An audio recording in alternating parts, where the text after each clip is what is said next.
এনসিপির জুলাই সনদ আর বিএনপি বাংলাদেশ জাতীয়তাবাদী দল বিএনপি জুলাই সনদের ভিতর একটা পার্থক্য আছে। জুলাই সনদ কি সেটা আসলে আমরা বুঝতেছি না, তবে আমি বুঝি যে জুলাই সনদ মানে আপনার একটা সুষ্ঠু গ্রহণযোগ্য নির্বাচন।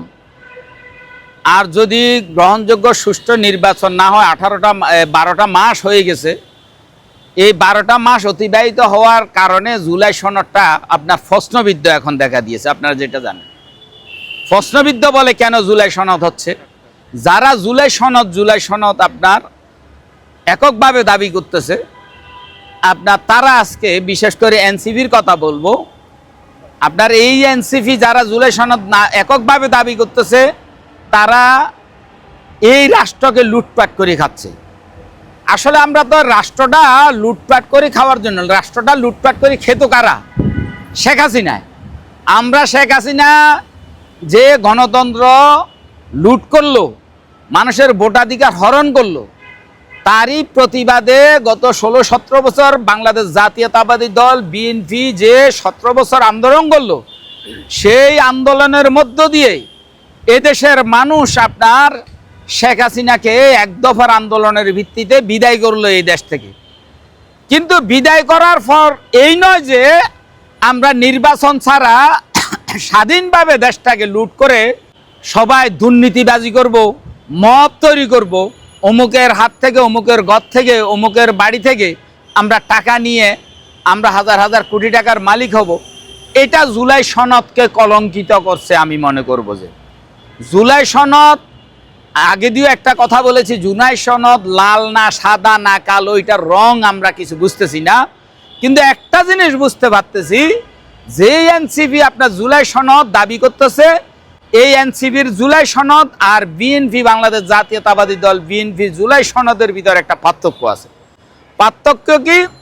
বিএনপি জুলাই সনদকে সম্মান করে বিএনপির দাবি হচ্ছে যে কি একটা গ্রহণযোগ্য সুষ্ঠু আপনার নির্বাচন, একটা গ্রহণযোগ্য সুষ্ঠু নির্বাচনের মধ্য দিয়ে যেই সরকার যারা নির্বাচিত হয়ে আসবে, সেই সরকার এই দেশের সংবিধান, আইন, আদালত আপনার আইনের মাধ্যমে আইনগতভাবে সংসদে পাস হয়ে আপনার আইন পরিচালিত হবে, আইন কার্যকর হবে।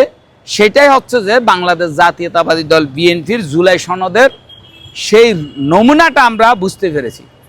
কিন্তু এনসিপির যে জুলাই সনদটা আমরা দেখতেছি, যারা এনসিপি বিশেষ করে এককভাবে দাবি করে, তাদের কাছ থেকে জুলাই সনদ মানে তাদের কাছ থেকে যেটা দেখতেছি, ওই গুলশান থেকে টাকা উদ্ধার করা, আরেকজন মব করে আরেকজনের কাছ থেকে টাকাতে লুট করা, ওই আপনার সচিবালয়ে মব তৈরি করে, মিছিল করে, হুমকি দিয়ে, ধমকি দিয়ে বুঝাচ্ছে যে তোমরা টাকা দাও। এই যে লুট, এটা একটা লুট বলা যায়। এই লুট জুলাই সনদের কে আপনার সম্মানিত করতেছে না, জুলাই সনদকে কলঙ্কিত করতেছে আমি মনে করি।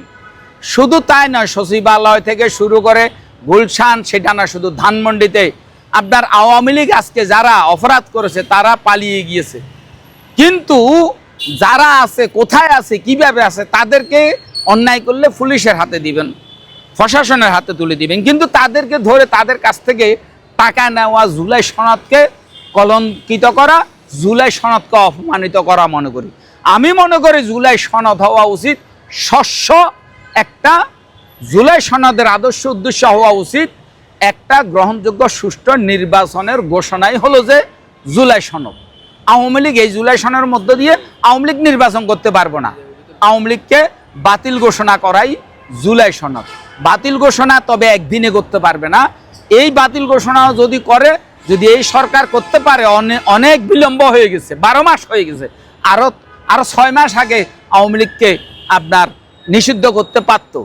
কিন্তু এখন যদি বলে যে আমি আওয়ামী লীগকে বাতিল করার জন্য আরো 5 বছর ক্ষমতা চাই, এইটা জুলাই সনদের অর্থ হতে পারে না। এটা জুলাই সনদকে আপনার অপমানিত করা মনে করবো, যে বিনা নির্বাচনে এইভাবে এই অন্তর্বর্তীকালীন সরকার যে আপনার সময় অতিবাহিত করতেছে, এটার জন্য দেশের স্বাধীনতা সার্বভৌমত্ব হুমকির সম্মুখীন হচ্ছে আমি মনে করি।